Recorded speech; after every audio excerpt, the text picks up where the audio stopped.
S mojím bratom sme vyrastali v robotníckej rodine.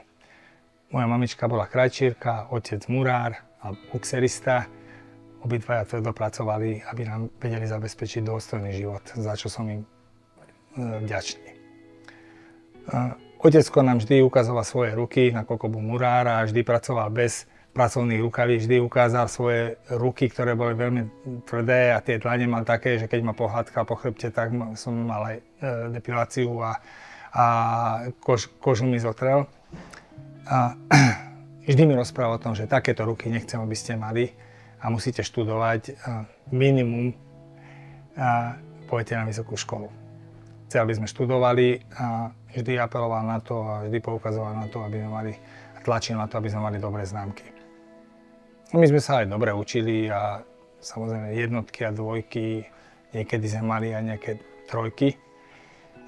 Raz mi otecko kontroloval, keď som bol v 4. ročníku základnej školy, mi kontroloval žiackú knižku, kde som mal jednotky, dvojky a zase sa tam objavila nejaká trojka, a potom zase nejaké ďalšie jednotky, dvojky a ďalšia trojka. Tak mi povedal, že čo sú tie trojky, tam jednotky si ani nevšímal, len tie trojky a povedal mi, že dobre, tieto trojky tu už nechcem vidieť a od zajtra, keď budeš mať horšiu známku ako dvojku, tak uvidíš, čo ti spravíme. Nemusel som sa pýtať, že čo mi spraví a dostal som jasný signál, že to nebude milé. Na druhý deň, bohužiaľ, prišlo to, čo sme vôbec nečakali a ja som dostal 5 zlých bodov z matiky, následne som 5 zlých bodov zo slovenčiny a dostal som 2 päťky. Stretol som na chodbe moju sesternicu, ktorá mala vždy samé jednotky a vždy jej prvé otázky boli ahoj, nie ako sa máš, čo si dostal ako známku. Ja som povedal, lebo tam mala nejaké svoje spolužiačky, tak som hrdo odpovedal, ale frajersky som odpovedal, dostal som 2 päťky. A čo na to povie Palibáči? Palibáči, nič, dáme 2 facky a bude to vybavené. Zafrajeroval som, samozrejme som mal veľký rešpekt, ale musel som to zahrať pred tými babami. Kráčal som pomaličky domov, bál som sa otecka, bál som za toho, že jak to celé skončí. A keď som došiel pred dom, tak som tam videl, že tam má krstný otec odstavené auto a samozrejme moja sesternica a jedna a druhá boli u nás na návšteve. Jej prvé slova boli ahoj Palibáči, fakt dostane to mi len 2 facky a bude vybavené, že dostal 2 päťky. Otecko len pozeral a asi neviem, aká bola reakcia, lebo mi to asi nepovedali, ešte mi to nepovedali. A základ bolo, že som išiel donútra a otecko mi povedal 2 facky a bude vybavené. Choď hore, potom sa porozprávame.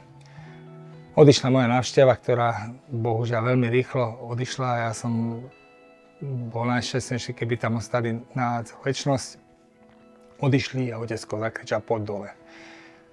Ja som hovoril, učím sa, už teraz sa neuč poď dole. Išiel som dole, radšej som počkal mimo úderovej vzdialenosti, tam som zastal a povedal poď nižšie. Nešiel som, tak si ma natiahol na ruku a dostal som bilágoš, nemusím to nejako popisovať, ale bolo to fakt, že td. A odboxovali sme si nejaký ten svoj zápas na chodbe. Pribehla aj moja mamička, pribehol aj môj brat aby sme boli v posile, ale tá posila nejaká neprišla a viem, že som poriadne plakal, ale som na druhej strane som za to veľmi vďačný. A keď sme sa o tom rozprávali, keď bol starší, že nikdy ti to nechcem vrátiť a ďakujem ti za to a aj za tie facky, aj za to, že si bol na mňa taký prísny, lebo to ma možno vychovalo viac k lepšiemu človeku. Takže ešte raz ďakujem pekne, že si ma takto vychoval a ďakujem pekne, že si bol na mňa takýto prísny.